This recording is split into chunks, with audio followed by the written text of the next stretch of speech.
હું નિશા છું અને હું એક નાના શહેરની એક સાધારણ છોકરી છું. મારા પરિવારમાં ઘણા બધા લોકો હતા, પણ કોઈ એવું નહોતું જેણે મને ક્યારેય પ્રેમભરી નજરે જોઈ હોય. મારા પરિવારમાં માત્ર મારી મા જ હતી જે મને ખૂબ પ્રેમ કરતી હતી, જ્યારે મારા પિતા તેમણે તો ક્યારેય મને પ્રેમથી જોયું પણ નહોતું. હું મારા માતા પિતાની એકમાત્ર સંતાન હતી. મારી મા મને ખૂબ પ્રેમ કરતી હતી. એક મા જ હોય છે જે પોતાની સંતાન ખાતર શું નથી કરતી. મારી માએ પણ પોતાની જિંદગીમાં ઘણા દુઃખ સહ્યા હતા. મારી મા વધારે ભણેલી પણ નહોતી, બસ ઘરના કામકાજ જાણતી હતી. મારી માના લગ્ન પહેલાં મારા પિતાજી એક સાધારણ સ્કૂલ ટીચર હતા, જ્યાં તેમને પગાર પણ બહુ ઓછો મળતો હતો. જોકે તેઓ સરકારી સ્કૂલમાં ભણાવતા હતા, પણ તે નોકરીથી તેમને ક્યારેય પ્રગતિ મળી નહોતી અને ઘરના ખર્ચા પણ પૂરા નહોતા થતા. અમે એક નાના કાચા મકાનમાં રહેતા હતા, જ્યાંની ગંદી ગલીઓ અને આસપાસના સીધા સાદા લોકો હતા. અહીં મેં પણ મારી જિંદગીમાં ઘણી બધી મુશ્કેલીઓ વેઠી હતી અને હંમેશા અપમાન સહન કર્યું હતું. મારા પરિવારમાં મારા માતા પિતા સિવાય મારા કાકા કાકી અને મારા દાદા દાદી પણ રહેતા હતા. મારા કાકાને એક દીકરો હતો જે ઉંમરમાં મારાથી નાનો હતો. આ કારણે મારા દાદા દાદી પણ મને પસંદ નહોતા કરતા, કારણ કે તે છોકરો હતો અને પોતાના બાપનો સહારો બનતો, એટલે મને મહેણા સાંભળવા મળતા હતા. કરમજડી, મનહૂસ વગેરે વગેરે. મારી મા બહુ માસૂમ સ્ત્રી હતી. તેમણે ક્યારેય પોતાના હક માટે પોતાના પરિવારનો સામે અવાજ ઉઠાવ્યો નહોતો. આખરે એ બિચારી કોની સાથે પોતાના હક માટે, પોતાના ન્યાય માટે લડત. તેમને ખબર હતી કે જો તે કોઈને કંઈ કહેશે તો તેમને આ ઘરમાંથી બહાર કાઢી મૂકવામાં આવશે. આખરે તે આ દુનિયામાં ક્યાં જાય? તેમના તો પોતાના માતા પિતા પણ નહોતા, તે પણ આ દુનિયા છોડીને જઈ ચૂક્યા હતા. તે ઘરમાં રહેવાને કારણે ખૂબ જ ડરપોક બની ગયા હતા. મારી માને હંમેશા અમારા દાદી કામચોર મનહૂસ કહીને બોલાવતા હતા. જ્યારે મારી કાકી તેમને દીકરો હતો, આ કારણે તેમની ઘરમાં ઇજ્જત હતી. મારી માને એવું લાગતું હતું કે જાણે તેમણે પોતાની અંદરની ઓળખ ગુમાવી દીધી છે. તે પોતાને લોકોથી ઓછી સમજતી હતી અને આ વિચાર તેમણે પોતાના મગજમાં બેસાડી દીધો હતો, એટલે તે લોકોનો સામનો કરતા ગભરાતી હતી અને હંમેશા શાંત રહેતી હતી. તેમની આ જ વાતનો ફાયદો ઉઠાવવામાં આવતો હતો. તેમના સાસરિયા તેમના પર ખૂબ જુલમ કરતા હતા. બાળપણથી જ મેં મારા ઘરનું આવું વાતાવરણ જોયું હતું. મારા પિતા પણ ખૂબ ભણેલા ગણેલા હતા, પણ મારી મા સાથેનું તેમનું વર્તન હંમેશા જંગલી જેવું રહ્યું હતું. મારા પિતાને તેમના લગ્ન પહેલાં ક્યારેય પ્રગતિ મળી નહોતી અને સ્કૂલ ટીચરની નોકરી કરવા સિવાય બીજી કોઈ નોકરી કરવાની તેમનામાં હિંમત પણ નહોતી. મારી માના જ્યારે મારા પિતા સાથે લગ્ન થયા હતા, ત્યારે તે પોતાને ખૂબ નસીબદાર સમજતી હતી. લગ્ન થતાં જ મારા પિતાને બીજી મોટી સ્કૂલમાં નોકરી મળી ગઈ અને ત્યાં તેમનો પગાર પણ વધારે હતો, જ્યાં તેમને સારી પોસ્ટ પર રાખવામાં આવ્યા હતા. મારી માના ઘરમાં પગ મૂકતા જ લગ્ન પછી મારા પિતાની પ્રગતિ થઈ ગઈ. મારા પિતાએ આ શ્રેય મારી માને ન આપતા પોતાના જ ખાતામાં નાખી દીધો હતો. તેમને એવું લાગતું હતું કે તેમની સફળતાને કારણે તેમને નોકરી મળી છે, પણ મારી મા એક સંસ્કારી સ્ત્રી હતી અને તેમના સાસરિયા તેમને જે રીતે ચલાવતા હતા તે રીતે ચાલતા હતા. અને મારા પિતાનું વર્તન તો એવું હતું કે ક્યારેક તો તે કઠોર હૃદયના બનતા હતા અને ક્યારેક નરમ હૃદયના બનીને મા પર પ્રેમની વર્ષા કરી દેતા હતા. પિતાજીની કમાણીથી માના ઘણા દાગીના તો બની ગયા હતા, પણ મારી દાદીએ તેને વેચીને પિતાજીને કહ્યું કે એક 5 માળનું મકાન લઈ લો. પહેલાં તો તે લોકો ભાડાના મકાનમાં રહેતા હતા. પિતાજીએ લગ્નના 3 વર્ષ પછી જ પોતાનું મકાન પણ લઈ લીધું હતું અને મકાનના માલિક પણ બની ગયા હતા. જ્યારે તે જ પરિવારમાં અમારા કાકા પણ રહેતા હતા, પણ મારી દાદીએ કાકા પાસેથી 1 રૂપિયો પણ લીધો ન હતો. હાલના ઘરનું વાતાવરણ તો ઠીક ચાલી રહ્યું હતું. મારી માએ મારા જન્મ પછી ઘણી કોશિશ કરી કે કોઈ દીકરો પણ થાય, પણ કદાચ તેમના નસીબમાં દીકરાની ખુશી જોઈ નહોતી. મારા જન્મ પછી પિતાજીનું વલણ દિવસે દિવસે ખરાબ થતું જતું હતું અને ખબર નહીં પિતાજી કઈ ખરાબ સંગતમાં પડી ગયા હતા. શરાબ પીને ઘરે આવતા હતા અને માને ખૂબ મારતા હતા અને કારણ વગર મા પર શંકા કરતા હતા. જ્યારે મા ઘરની બહાર પગ પણ મૂકતી નહોતી. મા પોતાના એકલવાયાપણામાં મને ખૂબ ગળે લગાવીને રડ્યા કરતી હતી. મારી માના માતા પિતા ગરીબ હતા, પણ છતાં તેમણે મારી માને ખૂબ લાડ પ્રેમથી ઉછેર્યા હતા. મારા પિતાજીનો સંબંધ જ્યારે મારી મા માટે ગયો ત્યારે તેમના લગ્ન નાની ઉંમરે જ પિતાજી સાથે થઈ ગયા હતા. પિતાજી માથી 10 વર્ષ મોટા હતા અને મા એટલી નાની હતી કે જો તે બંને સાથે ઊભા રહેતા તો મા પિતાજીની દીકરી લાગતી હતી. પિતાજી મા પર ખૂબ જુલમ કરતા હતા. જેમ જેમ હું મોટી થતી ગઈ, મેં મારા ઘરનું વાતાવરણ આવું જ જોયું હતું અને મારી મા બિચારી ચૂપચાપ જુલમ સહન કરતી રહેતી હતી. મારા પિતાજીની આદતને સૌ જાણતા હતા અને આ વાતની પ્રશંસા કરતા હતા કે મારી મા આવા માણસ સાથે જિંદગી ગુજારી રહી છે, જે રોજ રાત્રે શરાબ પીને આવે છે અને ઘરે આવતા જ તેમને આટલું મારે છે કે તેમના શરીર પર ઈજાના નિશાન આવી જાય છે. રાત્રે મારી માના શરીર પર જે ઈજાના નિશાન થતા હતા તેમાં જે પીડા થતી હતી તે કોઈને અનુભવાતી નહોતી સિવાય મારી માને, કારણ કે પરિવારનો કોઈ પણ સભ્ય મારી માને બચાવવા માટે આગળ આવતો નહોતો. દાદી પણ ચૂપચાપ માનો અવાજ સાંભળતા રહેતા હતા અને પિતાજીને તેમણે ક્યારેય કંઈ સમજાવ્યું નહોતું. મારી માને તેમના બાળપણમાં એક્ટિંગનો ખૂબ શોખ હતો. જેવી તે યુવાન થઈ તેમના પિતાએ તેમના લગ્ન કરાવી દીધા અને તેમના એક્ટિંગ કરવાના બધા અરમાન અધૂરા રહી ગયા. આખરે હું પણ મારી માની જ દીકરી હતી અને 15 વર્ષની થઈ ગઈ હતી. મને પણ એક્ટિંગનો ખૂબ શોખ હતો. મારામાં એક્ટિંગ ફૂટીને ભરેલી હતી. જેમ જેમ સમય પસાર થતો ગયો મને લાગતું હતું કે મારી મા સાથે અહીં જે જુલમ થાય છે મારે તેનો બદલો જરૂર લેવો જોઈએ અને બદલાની આગ મારા દિલમાં ભડકવા લાગી હતી. બસ મારી મા અને મારી સાથે જે જુલમ મારા ઘરમાં થતા હતા તેનાથી હવે હું કંટાળી ગઈ હતી. આખરે હું 15 વર્ષની થઈ ગઈ હતી અને હવે બધું સારી રીતે સમજતી હતી. હું મારી માને ખૂબ સમજાવતી હતી કે મા, પોતાના હક માટે અવાજ ઉઠાવો. આમ ચૂપચાપ બધું સહન કરીને કંઈ નહીં થાય. જે દિવસથી મારો જન્મ થયો હતો મારી મા સાથે રોજ જુલમ થતો રહ્યો હતો. મારી મા આ 15 વર્ષમાં થાકીને લોથપોથ થઈ ગઈ હતી. રોજ મારી માને કોઈ અજાણી ભૂલ પર કે જાણી જોઈને આરોપ લગાવીને મારવામાં આવતા હતા. દાદી પણ મારી મા સાથે ખૂબ ખરાબ વર્તન કરતા હતા. દાદીએ ક્યારેય મને પ્રેમભરી નજરે જોઈ નહોતી. આ આસપાસના બાળકોને સ્કૂલે જતા જોઈને મને ખૂબ ખુશી થતી હતી. મારું પણ મન થતું હતું કે કાશ હું પણ સ્કૂલે જઈ શકું. મારી માએ મારા માટે 2 વાર માર ખાધો હતો, કારણ કે મેં એકવાર મારી મા પાસે જીદ કરી હતી કે મારે પણ સ્કૂલે જવું છે. માએ મને ના પાડી હતી કે તારા પિતાજી તને સ્કૂલે ક્યારેય નહીં મોકલે. ફરી મેં મા પાસે તે જીદ કરી અને માએ મારા માટે પિતાજી પાસે ઘણી વિનંતીઓ કરી, કારણ કે મારી મા ઈચ્છતી હતી કે હું ભણી ગણીને કંઈક બની શકું અને પોતાની માનો સહારો બનું. પણ પિતાજીને એવું લાગતું હતું કે આ છોકરી છે તે પોતાની જિંદગીમાં કંઈ નહીં કરી શકે. ઉલટું જ્યારે તે લગ્ન કરીને જશે ત્યારે અમારો જ ખર્ચો થશે. મારા પિતાજીને હજી ખબર નહોતી કે દીકરીઓ શું નથી કરી શકતી. મારા પિતાજીને તો બસ દીકરાઓનો જ લોભ હતો અને મારી દાદીએ મારા પિતાજીના મગજમાં મારા અને મારી મા વિરુદ્ધ ઘણી બધી બુરાઈઓ ભરી દીધી હતી. પિતાજી માને માત્ર એટલું જ કહેતા હતા કે આ ભણી ગણીને અમારો સહારો નહીં બની શકે. મારી માએ મારા પિતા પાસે વિનંતીઓ કરી હતી. બદલામાં મારી માને માત્ર માર જ મળતો હતો. આખરે કોઈ એવો બાપ કેવી રીતે હોઈ શકે? દીકરીઓનો ઉછેર તો બાપ દિલથી કરતા હોય છે, પણ મારા પિતા એવા બિલકુલ નહોતા અને મને મારા પિતાથી જરાય પ્રેમ નહોતો. મને એવું લાગતું હતું કે દુનિયાના બધા પુરુષો મારા પિતા જેવા જ હોય છે, એટલે મને પુરુષોથી નફરત થતી હતી. અમારા આસપાસના લોકો પણ વધારે ભણેલા ગણેલા નહોતા અને તે પણ પોતાની પત્નીઓને પગની જૂતી સમજતા હતા. તેમની નજરમાં સ્ત્રી માત્ર એક બાળક પેદા કરનારું મશીન હતી. મારી દાદી પણ કહેવા પૂરતા સ્ત્રી હતા, પણ તેમનામાં કોઈ દિલ ધબકતું નહોતું.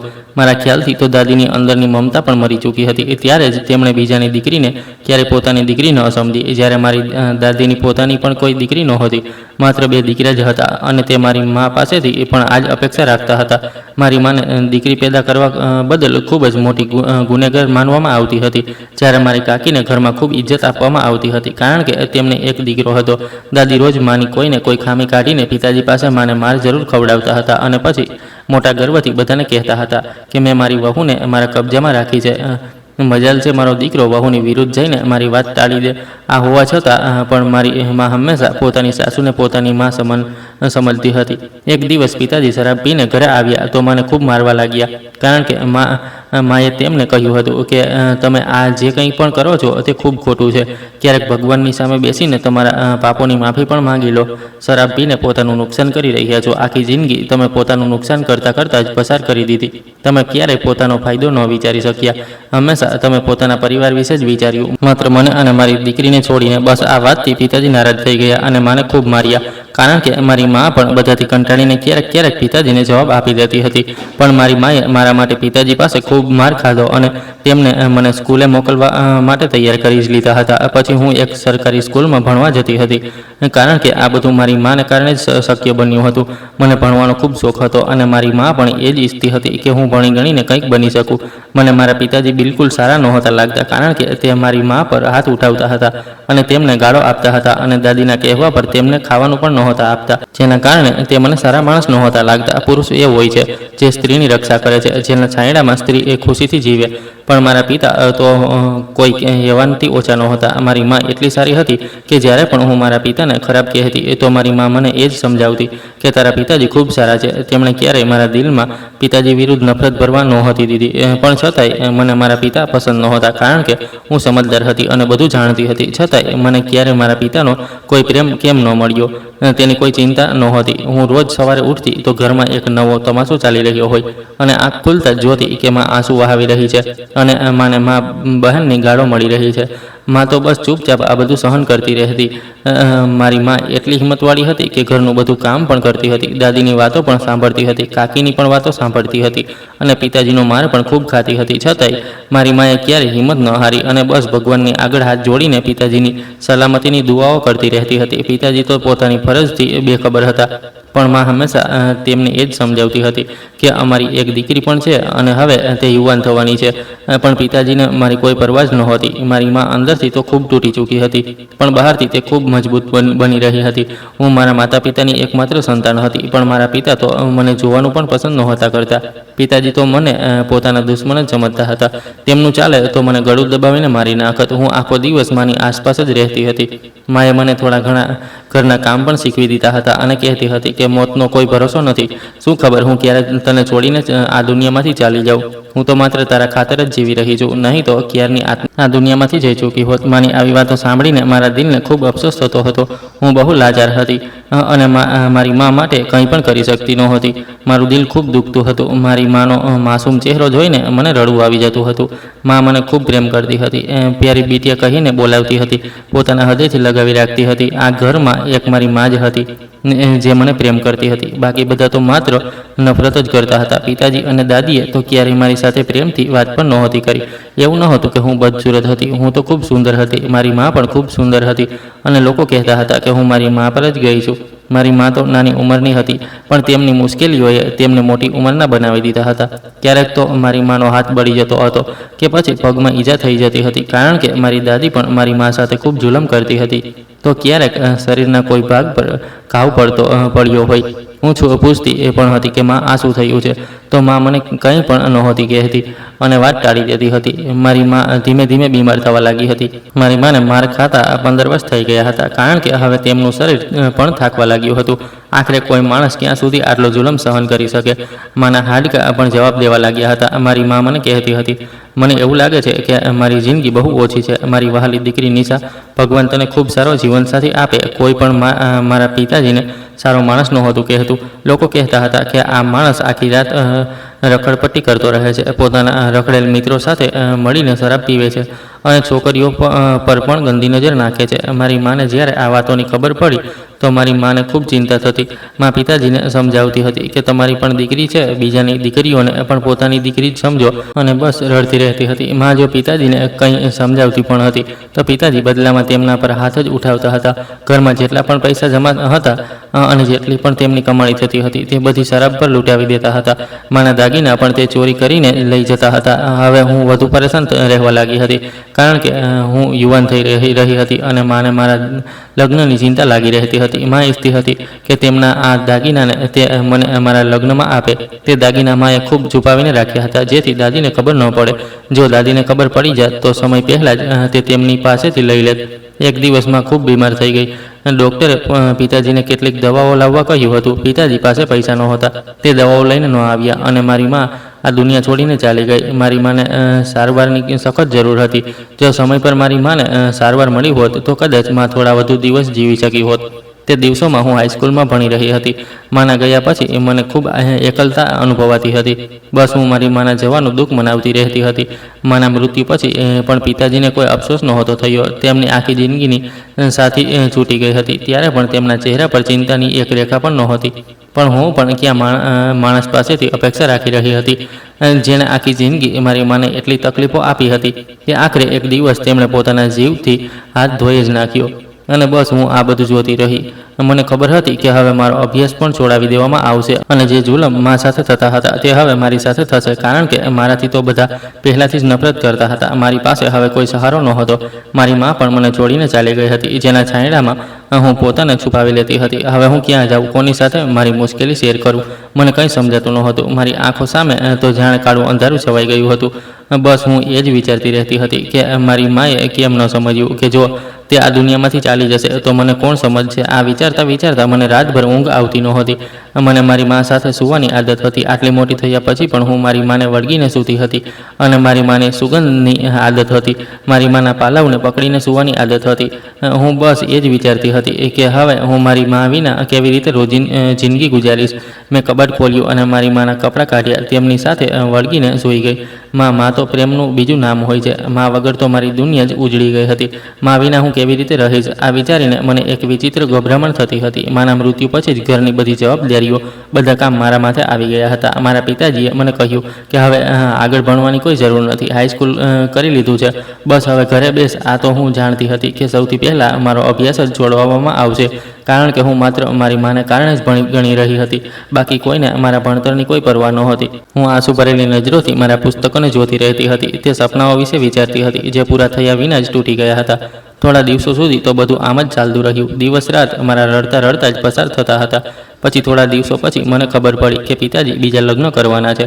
આ દુઃખ સહન કરી શકતી નહોતી, કારણ કે હવે મને એવું લાગતું હતું કે મારી માની જગ્યાએ કોઈ બીજું આવી જશે. હું વિચારતી હતી કે મારા પિતાને શરમ આવવી જોઈએ.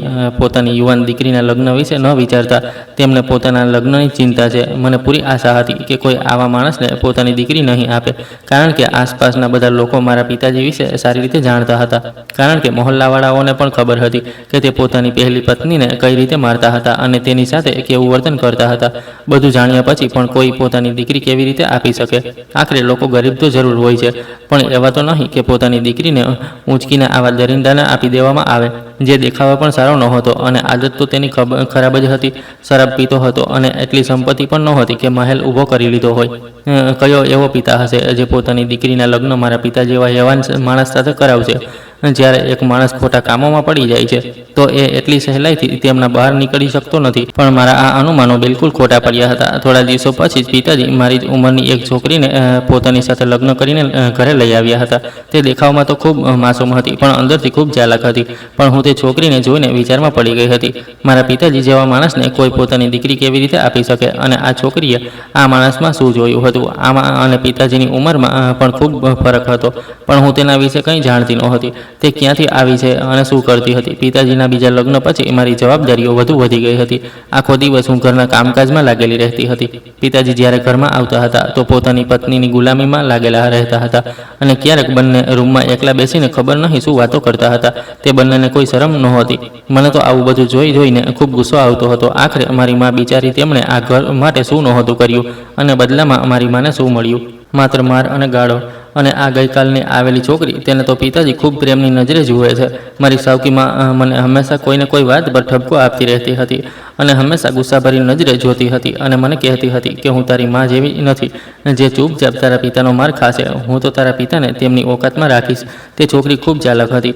તેની નજર અમારા મકાન પર રહેતી હતી. તેના ઈરાદા હતા કે તે જલ્દી જ પિતાજીને કહીને આ મકાનને પોતાના નામે કરાવી લેવાની છે. અને પિતાજી, તેમણે તો ક્યારેય મારી ચિંતા કરી જ નહોતી અને હવે તો તે બિલકુલ મારી તરફથી બેખબર થઈ ગયા હતા. કે એમ કહું કે તેમને તો ખબર જ નહોતી કે તેમની કોઈ સંતાન પણ છે. તે સ્ત્રી તો ઘરમાં જઈને ખૂબ આરામ કરી રહી હતી, જ્યારે મારી મા તો દરેક વસ્તુ માટે તરસતી હતી. પિતાજી તે સ્ત્રી માટે ખબર નહીં શું શું લઈને આવતા હતા. આ બધું જોઈને મારું દિલ લોહીના આંસુ રડતું હતું. હું રડી રડીને બસ ભગવાનને એ જ સવાલ કરતી હતી કે આખરે મારી મા માટે આ આરામ કેમ નહોતો? આ બધું જે પિતાજી આ સ્ત્રી માટે કરી રહ્યા છે તે મારી મા માટે કેમ નહોતું? અને મારી સાવકીમાં તેનું જે મન થતું તે ઘરમાં તે જ રીતે જ કરતી હતી. મારી સાથે તો તેમનું વર્તન ખૂબ જ ખરાબ હતું. ક્યારેક તે મને ખાવાનું આપી દેતી હતી, નહીં તો હું ભૂખી જ સૂઈ રહેતી હતી. મારી પાસે એટલું કામ કરાવતી હતી કે હું થાકીને લોથપોથ થઈ જતી હતી, કારણ કે તેણે મને મફતની નોકરાણી સમજી રાખી હતી. તે મારી જ ઉંમરની હતી. હું ઈચ્છતી તો તેનો સામનો કરી શકતી હતી, પણ ખબર નહીં મને પણ શું થઈ ગયું હતું. હું પણ માની જેમ આખો દિવસ ગમગીન રહેતી હતી અને જે મારી સાથે થતું હતું બસ તેને સહન કરતી રહેતી હતી. અને મારી માની યાદોમાંથી પણ હું હજી સુધી બહાર નહોતી નીકળી શકી. મારી જિંદગી આવી ચાલી રહી હતી. ક્યારેક મને પણ ઈચ્છા થતી હતી કે હું પણ આત્મહત્યા કરીને મારો જીવ લઈ લઉં. મને શાંતિની ખૂબ જરૂર હતી, જે આ ઘરમાં મને નસીબ નહોતી થઈ. હું વિચારતી હતી કે સારું થયું કે મારી મા આ દુનિયામાંથી ચાલી ગઈ, કારણ કે અહીં રહીને પણ તેમની જિંદગી પિતાજીએ નર્ક બનાવી દીધી હતી. થોડા દિવસો પછી જ મારું હાઈસ્કૂલનું પરિણામ પણ આવી ગયું હતું અને હું ખૂબ સારા માર્ક્સથી પાસ થઈ ગઈ હતી. હું મારું પરિણામ જોઈને રડવા લાગી અને વિચારવા લાગી કે મારી મા જીવતી હોત તો કેટલી ખુશ થાત. પછી મને ખબર પડી કે સ્કૂલ તરફથી મને સ્કોલરશિપ પણ મળી. કોઈ પણ રીતે હું આ પૈસા મારા ઘરવાળાઓને આપવા નહોતી માંગતી, એટલે મેં મોબાઈલ લઈ લીધો. આમ પણ એન્ડ્રોઈડ ફોન આજકાલ દરેકની પાસે હોય છે અને બધાને આજકાલ મોબાઈલની જરૂર છે. મેં તો આ મોબાઈલ મારું મન બહેલાવવા માટે લીધો હતો. આખી રાત સોશિયલ સાઇટ ચલાવતી રહેતી હતી અને બીજા લોકોની પ્રોફાઇલ ચેક કરતી રહેતી હતી, જોતી રહેતી હતી કે અને વિચારતી હતી કે આ લોકોની જિંદગી મારાથી કેટલી સારી છે, અને રીલ્સ જોયા કરતી હતી. રીલ્સ જોયાને મને એવું લાગતું કે આ લોકો કેટલા સરસ કપડાં પહેરે છે, ડાન્સ કરે છે અને કેટલા વહાલા લાગે છે, અને લોકો તેમને કેટલો પસંદ કરે છે. મારા દિલમાં પણ ઈચ્છા થતી હતી કે હું પણ રીલ્સ બનાવું અને સોશિયલ સાઇટ પર અપલોડ કરું, અને હું પણ રાતોરાત પ્રખ્યાત થઈ જાઉં અને આ નાનું ઘર છોડીને કોઈ મોટા ઘરમાં ચાલી જાઉં, પાછળ વળીને ક્યારે આ ઘરમાં પાછી ન આવું. પણ હું માત્ર આવા સપના જ જોઈ શકતી હતી. હકીકતમાં આ બધું કરવા માટે ખૂબ હિંમત જોઈતી હતી. આખો દિવસ હું ઘરના કામોમાં લાગેલી રહેતી હતી અને આખી રાત મોબાઈલ ચલાવતી હતી, જેના કારણે મારી ઊંઘ પૂરી નહોતી થઈ શકતી અને આખો દિવસ મને ઊંઘના ઝોકા આવતા રહેતા હતા. ઘરનું કામ પૂરું કર્યા પછી જેવી મને ઊંઘ આવવા લાગતી તો પોતાના રૂમમાં જતાં જ પલંગ પર સૂઈ જતી અને મોબાઈલ હાથમાં લઈ લેતી હતી. મારા મગજ પર આ બધી વસ્તુઓ સવાર થઈ ચૂકી હતી.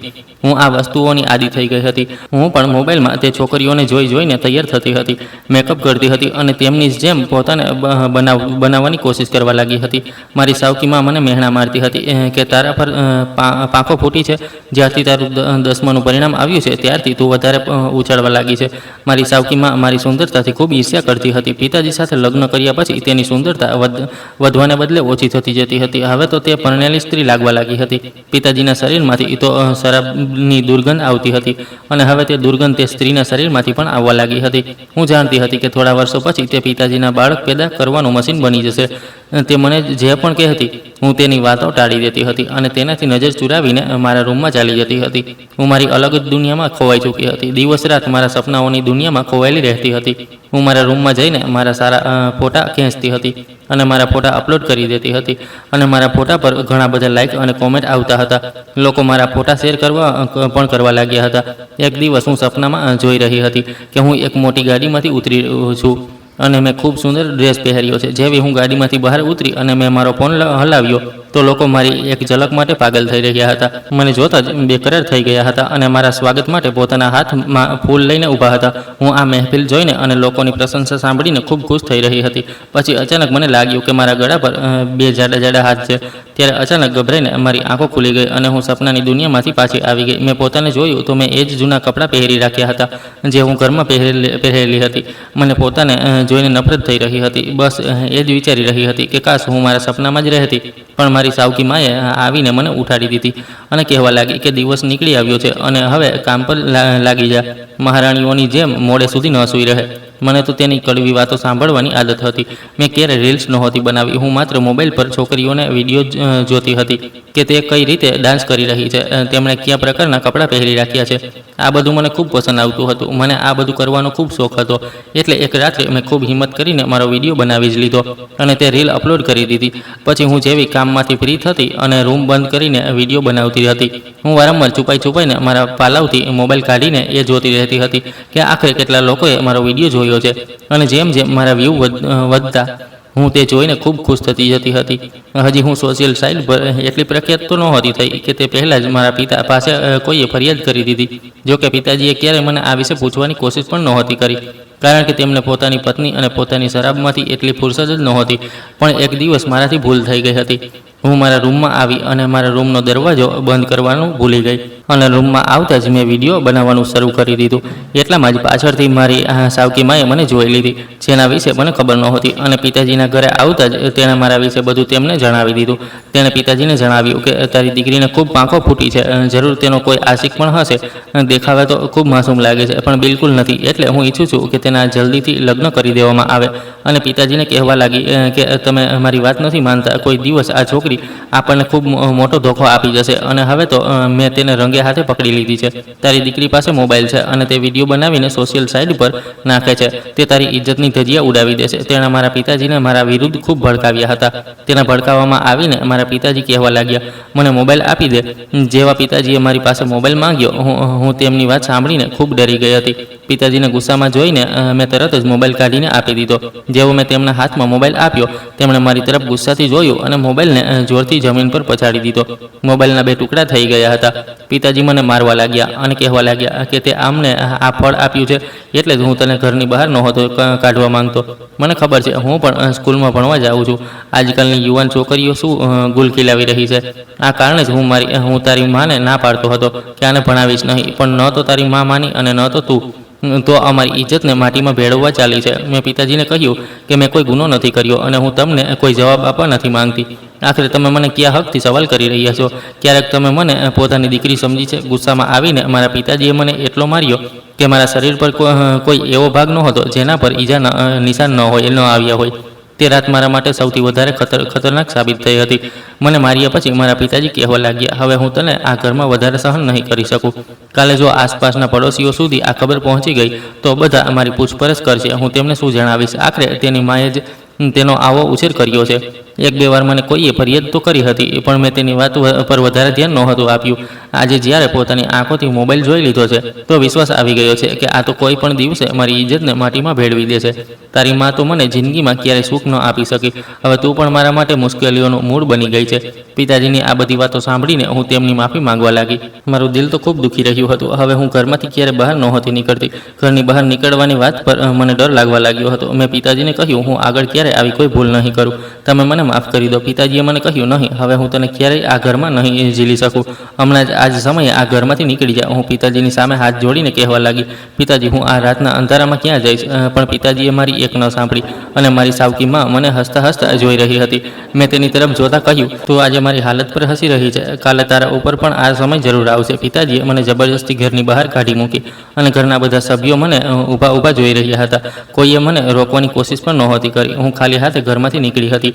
મારી પાસે કંઈ નહોતું. હું ક્યાં જાત? હું તો વધારે ભણેલી પણ નહોતી. માત્ર 10મા પાસ હતી કે મને કોઈ નોકરી આપી દેત. અંધારી રાતમાં હું ઘરમાંથી બહાર તો નીકળી ગઈ હતી. મને રાતના અંધારામાંથી ખૂબ ડર લાગી રહ્યો હતો. એકલી સડકો પર ફરી રહી હતી. હું ખૂબ સુંદર હતી. મને આ ડર હતો કે જો મને કોઈ એકલી જોઈને મોકાનો ફાયદો ઉઠાવવા માંગશે તો મારી ઇજ્જત ખરાબ કરી દેશે. આ કારણે મેં મોં પર કાળી શાહી લગાવી લીધી. એક ખૂણા પર બેસી ગઈ જેથી લોકોને લાગે કે હું પાગલ છું. અને ચાલતા ચાલતા ખબર નહીં હું ક્યાં પહોંચી ગઈ હતી. જે જગ્યાને હું જાણતી પણ નહોતી, કારણ કે હું માત્ર મારા ઘરમાંથી સ્કૂલે જવા માટે જ નીકળતી હતી અને સ્કૂલેથી સીધી ઘરે આવતી હતી.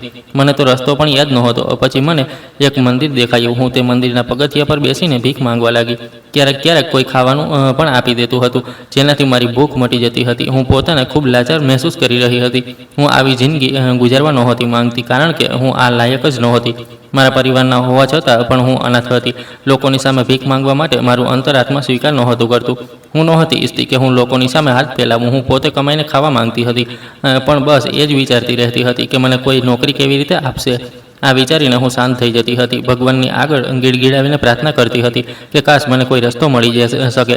કાશ મારી પાસે પૈસા હોત તો હું આમ દરની ઠોકરો ન ખાતી હોત.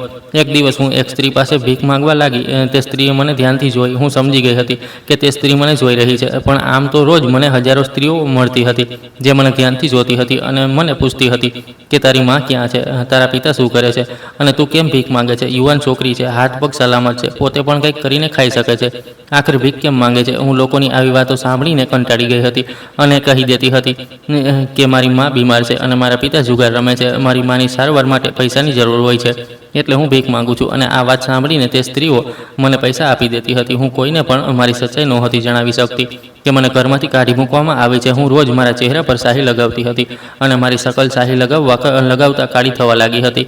એટલે કોઈ મને ઓળખી પણ નહોતું શકતું. હું એક છોકરી છું જે સોશિયલ સાઇટ પર પોતાના ફોટા અપલોડ કરતી હતી અને વિડીયો બનાવતી હતી. મારા ફોટા પર ખૂબ બધી પ્રશંસાભરી કોમેન્ટ આવતી હતી. કેટલાક છોકરાઓ તો મને લગ્ન કરવાનો પ્રસ્તાવ પણ આપતા હતા, પણ હું તો લાચાર થઈ ગઈ હતી અને વિચારતી હતી કે કાશ મારી પાસે મોબાઈલ હોત તો હું તેમાંથી જ કોઈ એકની મદદ માંગી લેત. પણ આ બધું તો હું માત્ર વિચારી જ શકતી હતી, કારણ કે તે લોકો પણ કદાચ મારો ફાયદો જ ઉઠાવત. તે સ્ત્રી ઘણીવાર સુધી મને જોતી રહી અને જોયા પછી મારી નજીક આવી અને મને કહેવા લાગી, તું ક્યાંથી આવી છે અને અહીં કેમ બેઠી છે? યુવાન છે, કેમ અહીં બેસીને તારી ઇજ્જત ખરાબ કરી રહી છે? મેં તે સ્ત્રીને પણ તે બધું જ જણાવ્યું જે બાકી સ્ત્રીઓને જણાવતી હતી. તે સ્ત્રી મને કહેવા લાગી, તારે મારી સાથે જૂઠું બોલવાની કોઈ જરૂર નથી. હું તારા ચહેરા પરથી જ અંદાજો લગાવી ચૂકી છું કે તું મારી સાથે જૂઠું બોલી રહી છે. જો તું મને સાચું જણાવી દઈશ તો હું તારી મદદ કરી શકું છું. આમ પણ મને છોકરીઓ અને ગરીબોની મદદ કરીને ખૂબ સારું લાગે છે. હું પણ તારા જેવી જ છું અને મારી કહાની પણ તારા જેવી જ છે. તે સ્ત્રીની વાતોમાં આવીને મેં મારા વિશેની બધી સચ્ચાઈ તેને જણાવી દીધી. તેણે મારી આખી વાત સાંભળતા જ મને હિંમત આપી અને કહેવા લાગી કે તારે હવે ડરવાની કોઈ જરૂર નથી. તું ખૂબ બહાદુર છોકરી છે. તેની કહેલી વાતો મારી હિંમત બાંધી રહી હતી અને આટલા દિવસોથી રોકાયેલા મારા આંસુ આજે વહેવા લાગ્યા હતા. તેણે મને ગળે લગાવી લીધી. હું તેના ગળે લાગીને ખૂબ રડી. મને ખબર નહોતી કે તે આટલી સારી સ્ત્રી છે. હું અંદાજ લગાવી નહોતી શકતી કે તે સ્ત્રી ખરેખર એટલી સારી છે કે પછી તેની સચ્ચાઈ પાછળ તેનું કોઈ બીજું રૂપ તો નથી છુપાયેલું. પણ હું તેની વાતોમાં આવી ગઈ હતી. મેં તે સ્ત્રીને કહ્યું કે તમે મારી શું મદદ કરી શકો છો. તે મને કહેવા લાગી કે હું તને બીજા શહેરમાં લઈ જઈશ જ્યાં અહીં જેવી કોઈ મજબૂરી નહીં હોય. ત્યાં જઈને તું તારું કામ કરી શકે છે. હું તેની વાત સાંભળીને ખૂબ પ્રભાવિત થઈ અને મેં તેની ઓફર તરત સ્વીકારી લીધી, કારણ કે હું પોતે પણ ભીખ માંગવા નહોતી માંગતી. પહેલાં તો તેણે મને જોતા જ એક સારી હોટલમાં ખાવાનું ખવડાવ્યું અને કહેવા લાગી, હવે તું બિલકુલ સેફ છે. મારા હોવા છતાં તને કોઈ કંઈ નહીં કહી શકે. તેના પ્રેમથી મારી આંખો ભરાઈ આવી હતી. તે મોટી અજીબ હતી. તેણે પોતાનો ચહેરો ચાદરથી છુપાવ્યો હતો. તે મને એક મોટા શોપિંગ મોલમાં કપડાં આપવા માટે લઈ ગઈ અને કહેવા લાગી, તું તારી પસંદગીના કપડાં લઈ લે અને આજે જ આપણે બીજા શહેરમાં જતા રહીશું. પછી તે સ્ત્રીએ મને ખૂબ બધા કપડાં અપાવ્યા અને તે મને એક ફ્લેટ પર લઈ ગઈ. ત્યાં જઈને તેણે મને એક સૂટ આપ્યો અને કહેવા લાગી, નાહીને આ કપડાં બદલી લે. તે કપડાં પહેરીને હું તૈયાર થઈ ગઈ અને અમે લોકો ટ્રેનમાં બેસીને બીજા શહેર આવવા માટે તૈયાર થઈ ગયા હતા. ત્યાં જવા માટે મારું દિલ ખબર નહીં કેમ ખૂબ ધડકી રહ્યું હતું. એવું લાગી રહ્યું હતું કે જાણે મારી સાથે કંઈક ખરાબ થવાનું છે. કદાચ જિંદગી ફરીથી મારી કોઈ પરીક્ષા લેવાની છે અને કદાચ આ પરીક્ષા અમારી જિંદગીને હલાવી નાખનારી પરીક્ષા હશે. કદાચ જેમાંથી સંભાળવા માટે મારી પાસે કોઈ રસ્તો પણ નહીં હોય. મને મારી માની ખૂબ યાદ આવી રહી હતી અને મને ખૂબ ડર લાગી રહ્યો હતો. મારું દિલ ચાહતું હતું કે હું તે સ્ત્રીને ત્યાં એકલી છોડીને ભાગી જાઉં. આ શહેર મારા માટે બિલકુલ અજાણ્યું હતું. અહીં આવવાની મને કોઈ ખુશી અનુભવાતી નહોતી. ઉલટું એવું લાગી રહ્યું હતું કે જાણે હું અહીં આવીને ખોવાઈ જઈશ. મેં તે સ્ત્રીને કહ્યું, કૃપા કરીને મને પાછી મોકલી દો. તેણે મને કહ્યું કે હવે તો આપણે પહોંચવાના જ છીએ અને આમ પણ તું કદાચ બીજા શહેરમાં પહેલીવાર જઈ રહી છે એટલે તું આટલી ડરી રહી છે. મારી આંખો આંસુઓથી ભરાઈ આવી અને હું મારી હાથથી મારા આંસુ લૂછવા લાગી. પછી હું પણ એ જ વિચારવા લાગી કે હું કંઈક વધારે જ ડરી રહી છું. હવે જો મારે તે ભીખ માંગવાની જિંદગીમાંથી આઝાદ થવું છે તો મારે આ પગલું તો ઉઠાવવું જ પડશે. જેવું અમે બીજા શહેરમાં પગ મૂક્યો ત્યાં જતાં જ મારા હોશ ઉડી ગયા. ત્યાં સ્ત્રીઓના નાના નાના કપડાં પહેરેલી રાખ્યા હતા જેનાથી તેમનું શરીર પણ બરાબર ઢંકાઈ નહોતું રહ્યું. અને જેવી મેં તે સ્ત્રી તરફ જોયો તો તેણે પણ પોતાની ચાદર હટાવી તો તેનો ચહેરો જોતાં જ હું સ્તબ્ધ થઈ ગઈ હતી. તે સ્ત્રીનો અડધો ચહેરો બળી ગયેલો હતો. તેને જોઈને મેં મારા પગ પાછળથી તરફ વધારી લીધા. તે હસીને મારી તરફ જોવા લાગી. મેં મારા દિલમાં વિચાર્યું કે મેં આ સ્ત્રી પર ભરોસો કેમ કર્યો. ખબર નહીં શું મારા મગજમાં આવી રહ્યું હતું. કૃપા કરીને મને પાછી મૂકી આવો. હું અહીં રોકાઈ ન શકું. તે સ્ત્રીએ મારો હાથ પકડી લીધો અને કહેવા લાગી, હવે તો તું અહીં પહોંચી ચૂકી છે. હવે તું અહીંથી ક્યાં જઈ શકીશ નહીં. મેં અહીંથી ભાગવાની કોશિશ ઘણી કરી પણ ભાગી ન શકી. તે સ્ત્રી મને વારંવાર રોકી રહી હતી અને કહેવા લાગી, આમ જ તારા પર ખર્ચો કરીને તને અહીં નથી લઈને આવી. તારી પણ કિંમત પણ તો વસૂલ કરવાની છે. તારા જેવી યુવાન સુંદર છોકરીઓ તો અમારા માટે ફાયદાકારક સાબિત થાય છે. તને ખબર નથી તારી સુંદરતા અમને રાતોરાત અમીર બનાવી શકે છે. હું તે સ્ત્રીની વાત સમજી ગઈ હતી કે આખરે તે શું કહેવા માંગે છે. મને ખબર પડી ગઈ હતી કે હવે હું ક્યાં કાળા ધંધાનો શિકાર થવાની છું. હું તે સ્ત્રીની આગળ ખૂબ રડી રહી હતી, ગીડગીડાવી રહી હતી. પણ તે સ્ત્રીએ મારી એક ન સાંભળી. કદાચ તે સ્ત્રીનું પણ આ જ કામ હતું, યુવાન સુંદર છોકરીઓને શોધવાનું. હવે મને મારી જિંદગી વધુ ખરાબ લાગવા લાગી હતી. હું મનોમન પોતાને કોસી રહી હતી કે ખબર નહીં મારી જિંદગીમાં મને ક્યારે શાંતિ મળવાની હતી. એક તરફથી ઠોકર ખાઈને બહાર નીકળી તો બીજી તરફ પણ મને ઠોકર જ મળશે.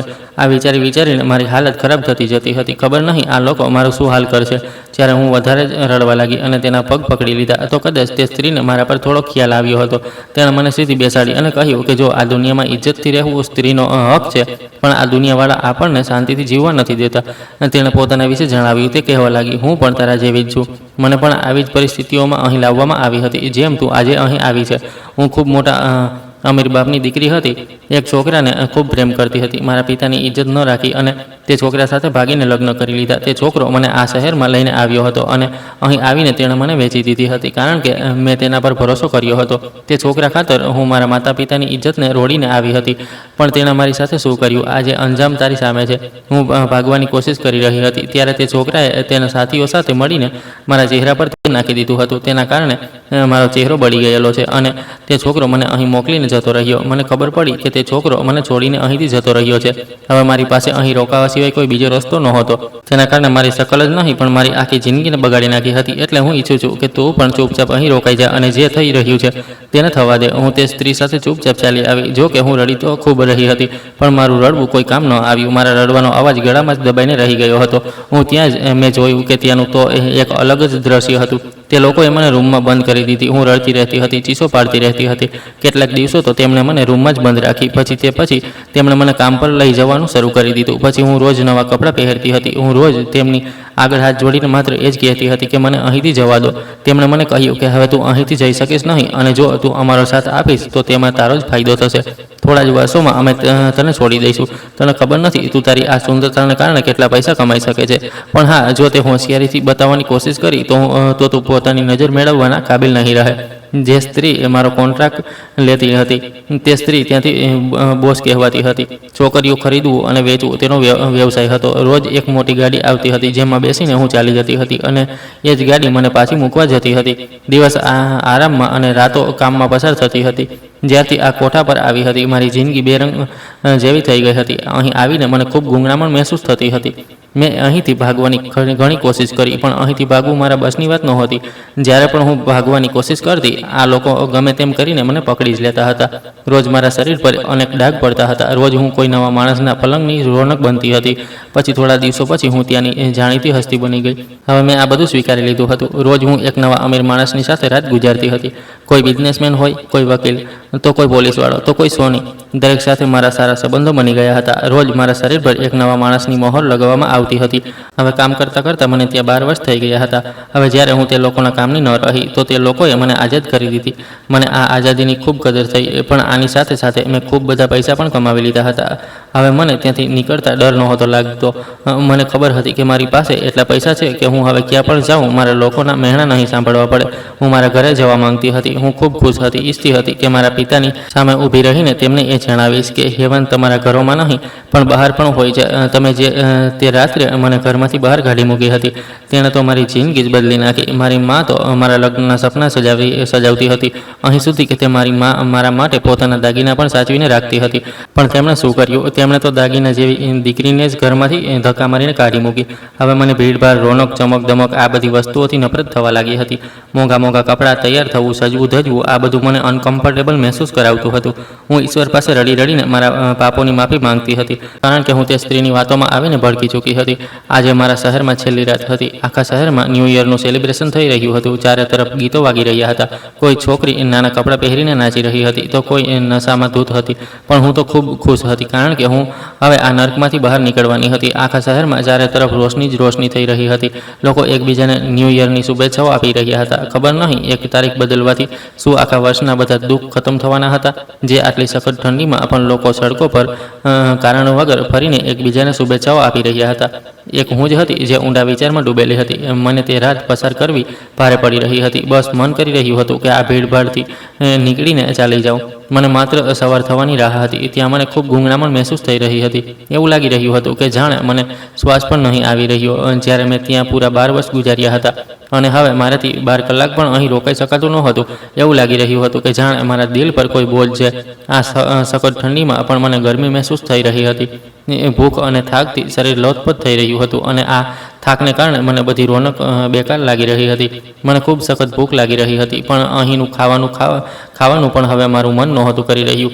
બસ હું કોઈ પણ રીતે અહીંથી જવા માંગતી હતી. હા, આ વાત સાચી છે કે મારું અહીં એક દિવસ રોકાવું મુશ્કેલ હતું પણ દરરોજ મારી સાથે જે થતું હતું તેને હું કોઈ રીતે એવું વિચારીને સહન કરી લેતી હતી કે જ્યારે મારી પાસે પૈસા હશે તો કદાચ લોકો મારી કદર જાણશે કારણ કે આજકાલ કદર માત્ર તેની જ થાય છે જેની પાસે પૈસા હોય છે. મેં વિચાર્યું કે આખી રાત રડી પડી છે જઈને કોઈ હોટલ પર ખાવાનું ખાવું. એક તરફ ફૂટપાથ પર કેટલાક લોકો ગીતો વગાડી રહ્યા હતા તો કેટલાક તે ગીતો પર ડાન્સ કરી રહ્યા હતા. પણ મને આ અવાજોથી ખૂબ ડર લાગી રહ્યો હતો. એક ચીડિયાપણું અનુભવાઈ રહ્યું હતું. હું તો બસ મારી દુનિયામાં ખોવાઈને ચાલી જતી હતી. જેવી હું હોટલ પહોંચી તો ત્યાં પણ આજ બધો કોલાહલ હતો. મેં ચૂપચાપ ખાવાનું ખાધું અને કોઠા પર આવી ગઈ. ઘરે આવતા જ મારા રૂમમાં ચાલી ગઈ અને અંદરથી મારા રૂમનો દરવાજો બંધ કરીને સૂઈ ગઈ. બીજા દિવસે જ્યારે હું ઉઠી તો ખૂબ ખુશ હતી, કારણ કે આજે હું મારા જૂના શહેર જવાની હતી, જ્યાં મારો જન્મ થયો હતો, જ્યાં મારી માની ઘણી બધી યાદો હતી. મેં મારા સામાનની પેકિંગ શરૂ કરી દીધી. અહીં મારી ઘણી બધી મિત્રો પણ બની ગઈ હતી. જોકે તેમને પણ કહી દેવામાં આવ્યું હતું કે જો તે જવા માંગે તો જઈ શકે, પણ તે પણ કોના સહારે જાત? તે બિચારીઓ પણ બધી બેસહારા જ હતી તો હું પણ બેસહારા જ. પણ હું આ નર્કમાં રહેવા નહોતી માંગતી. હું અહીં માત્ર પૈસા કમાવાને કારણે જ રોકાયેલી હતી. હવે મારું કામ થઈ ગયું છે અને આ લોકોએ પણ મને છોડી દીધી છે, તો હું અહીંથી ખુશી ખુશી જવા માટે રાજી થઈ ગઈ. મેં મારા મિત્રોને પણ આ જ સલાહ આપી. આપણે અહીં આવ્યા નહોતા, આપણે અહીં જબરજસ્તી લાવવામાં આવ્યા હતા. જે આપણી સાથે થયું, આ બધું કરવું તો પાપ છે, પણ આ વાત તો આપણે બધા જાણીએ છીએ કે આપણે આ બધું જાણી જોઈને નથી કર્યું, આપણી પાસે કરાવવામાં આવ્યું હતું. હવે જ્યારે આપણી પાસે અહીંથી ભાગવાનો મોકો છે, તો આપણે વધુ પાપોમાં સામેલ ન થઈ શકીએ. તે છોકરીઓના મગજમાં પણ મારી વાતો આવવા લાગી હતી અને તેમણે નિર્ણય લીધો કે બધા પોતાની જિંદગી સારી રીતે નવી રીતે ગુજારશે, કારણ કે સ્ત્રીઓ સાથે જે જુલમ થઈ છે તેમાં યા તો સ્ત્રી મરી જાય છે યા પછી ખોટી સાબિત કરી દેવામાં આવે છે. પણ હું ઈચ્છતી હતી કે હું ખોટી હોવા છતાં પણ મારી જિંદગીની ફરીથી શરૂઆત કરું. હવે હું મારા શહેરમાં આવી ગઈ હતી. અહીં આવી તો મારા ઘરે પણ આવી. જેવી ઘરમાં ઘૂસી તો જોયું કે કંઈ બદલાયું ન હતું, બધું એવું જ હતું. આ બધું મારી આંખોનો ભ્રમ હતો. પણ જ્યારે ઘરની પરિસ્થિતિઓ વિશે ખબર પડી તો ઘણું બદલાઈ ચૂક્યું હતું. ખબર પડી કે મારા જતા દાદા દાદી પણ દુનિયામાંથી ચાલી વસ્યા હતા. કાકા કાકીએ પોતાનો ભાગ લઈને બીજું ઘર બનાવી લીધું હતું અને સૌથી ચોંકાવનારી વાત તો એ હતી કે પિતાજી પણ આ દુનિયામાંથી ચાલી ગયા હતા. પણ હું હવે મારી સાવકી મા વિશે જાણવા માંગતી હતી, જેણે તે રાત્રે મારા પિતાને ખૂબ ભડકાવ્યા હતા, જેના કારણે મારી જિંદગી પલટાઈ ગઈ હતી. જેવી હું ઘરમાં ઘૂસી તો મારી સાવકી મા મને જોતાં જ વળગીને ખૂબ રડવા લાગી. એવું લાગી રહ્યું હતું કે જાણે તેના દિલમાં ઘણા બધા દુઃખ છે. તે મને જોતાં જ ઓળખી ગઈ હતી. આમ તો તે મારાથી થોડા વર્ષ જ મોટી હતી, પણ મને તેની હાલત જોઈને એવું લાગી રહ્યું હતું કે તેણે કોઈ લાંબી સજા કાપી હશે. તે મને જોઈને હાથ જોડીને રડવા લાગી અને કહેવા લાગી કે મને માફ કરી દે નિશા, હું તારી ખૂબ મોટી ગુનેગાર છું. મેં તારી સાથે ખૂબ ખરાબ કર્યું અને તારા પિતાને તારા વિરુદ્ધ ભડકાવીને તને આ ઘરમાંથી કઢાવી મૂકી હતી. તેણે જણાવ્યું કે તેમણે 2 દીકરાઓને જન્મ આપ્યો હતો. એક દીકરી તો ખબર નહીં ક્યાં માણસની સાથે ભાગી ગઈ. ખબર પડી કે હવે તે કોઠા પર નાચે છે. આ વાત સાંભળતા જ તો જાણે મારા પગ નીચેથી જમીન સરકી ગઈ હતી કે આખરે કુદરતે મારી સાથે આ કેવો ન્યાય કર્યો હતો. હું આ સ્ત્રીને શું સજા આપત? મારા પહેલાં તો ઈશ્વરે તેને સજા આપી હતી, પણ મારા આત્મા પર લાગેલા ઘાવ હું આ રીતે સાફ કરવા નહોતી માંગતી. તે બિચારી પણ તો માસૂમ હતી. મેં આગળ વધીને સાવકી માને ગળે લગાવી અને કહેવા લાગી, મેં તમને માફ કરી દીધા છે. અને તેમણે મને કહ્યું કે હવે આ ઘરમાં કોઈ નથી બચ્યું. તારા ગયા પછી અહીં ખૂબ લડાઈઓ રહેતી હતી. તારી કાકી, દાદી અને હું, અમે ત્રણેય સ્ત્રીઓ અંદરો અંદર ખૂબ લડતા હતા. થોડા દિવસો પછી મને ખબર પડી કે હું પેટથી છું. જ્યારે 9 મહિના પછી મારી દીકરીનો જન્મ થયો તો તારી દાદીએ અને તારા પિતાએ મારી સાથે તારી મા જેવું વર્તન કરવાનું શરૂ કરી દીધું. પણ હું એવી નહોતી. હું તારા પિતાને છોડીને જવા માટે તૈયાર થઈ ગઈ હતી. આખરે દીકરી પેદા કરવી કોઈ પાપ નહોતું, પણ મને ખબર પડી કે તને અને તારી માને પણ આ ઘરમાં દીકરી હોવાને કારણે જ સજા મળતી હતી. ત્યારે તારી કાકીએ કહ્યું કે તેમને ભાગ જોઈએ. તારા પિતાએ ગમે તેમ કરીને તેમને ભાગના પૈસા આપ્યા અને આ ઘરથી અલગ કરી દીધા. જ્યારે તારી દાદી પોતાના બંને દીકરાઓમાં તિરાડ પડવાને કારણે બીમાર થઈ ગઈ અને અચાનક જ ચાલી વસી. તેમના ગમમાં તારા દાદા પણ ચાલી ગયા. તારા કાકા કાકી પણ આ ઘર છોડીને ચાલી ગયા. પણ હું ક્યાં જાત? મારી પાસે કોઈ રસ્તો નહોતો. તારા પિતાની ઊંધી સીધી વાતો સાંભળતા જ મેં ઘણા બધા દિવસો અહીં ગુજારી દીધા. પછી એક દિવસ મને ખબર પડી કે તારા પિતાની કિડની ખરાબ થઈ ગઈ છે. અચાનક જ તેમની તબિયત ખરાબ થવા લાગી. તેમની સારવાર માટે મારી પાસે પૈસા નહોતા. મેં તેમની સારવાર કરાવવાની ઘણી કોશિશ કરી, પણ મારી પાસે પૈસાની વ્યવસ્થા ન થઈ શકી અને તારા પિતા આ દુનિયામાંથી ચાલ્યા ગયા. હવે હું આ ઘરમાં બિલકુલ એકલી થઈ ગઈ છું. ખૂબ મુશ્કેલીથી પોતાનું ગુજરાન ચલાવું છું. મેં તેમને દિલાસો આપ્યો અને દિલાસો આપતા થોડા પૈસા પણ તેમને આપી દીધા. પૈસા આપીને હું તે ઘરમાંથી પાછી આવી ગઈ. મારા ઘરવાળાઓએ સાથે જે પણ થયું હતું, આ બધું ખરેખર ખૂબ દુઃખદ હતું. પણ હું એ વિચારી રહી હતી કે પિતાજીના મૃત્યુનો બદલો પણ ઈશ્વરે એમ જ લીધો જેમ મારી માનું મૃત્યુ થયું હતું. હાલમાં હું એ જ પ્રાર્થના કરું છું કે હવે જે કંઈ પણ થયું તે પછી હવે કોઈની સાથે પણ ખોટું ન થાય. હવે હું અનાથ આશ્રમમાં બાળકોની સેવા કરું છું. બાળકોની સેવા કરીને મને ખુશી મળે છે. હવે આજ મારો પરિવાર છે અને આજ મારી જિંદગી છે. મેં મારા વીતી ગયેલા કાલને ભૂલાવી દીધો અને મારી આવનારી નવી જિંદગી ધ્યાન કેન્દ્રિત કરી રહી છું. હવે જિંદગી જે રીતે પણ કપાઈ જશે, પણ મારા વીતી ગયેલા કાલમાં મારી સાથે જે પણ થયું હતું તેને વિચારીને આજે પણ મારા રૂંવાટા ઊભા થઈ જાય છે. અને આ બધું માત્ર મારા પિતાજીની નબળી વિચારસરણીને કારણે થયું હતું. જો મને મારા પરિવાર તરફથી પ્રેમ મળ્યો હોત તો હું આજે એક સારા પરિવારમાં લગ્ન કરીને મારા પરિવાર સાથે ખુશી જિંદગી ગુજારી રહી હોત. મારા પિતાએ મારી માને આખી જિંદગી દીકરો ન હોવાના મહેણા માર્યા અને તેમને મારતા પીટતા રહ્યા. હું આપ લોકોને બસ એ જ કહેવા માંગીશ કે દીકરીઓ ખૂબ વહાલી હોય છે.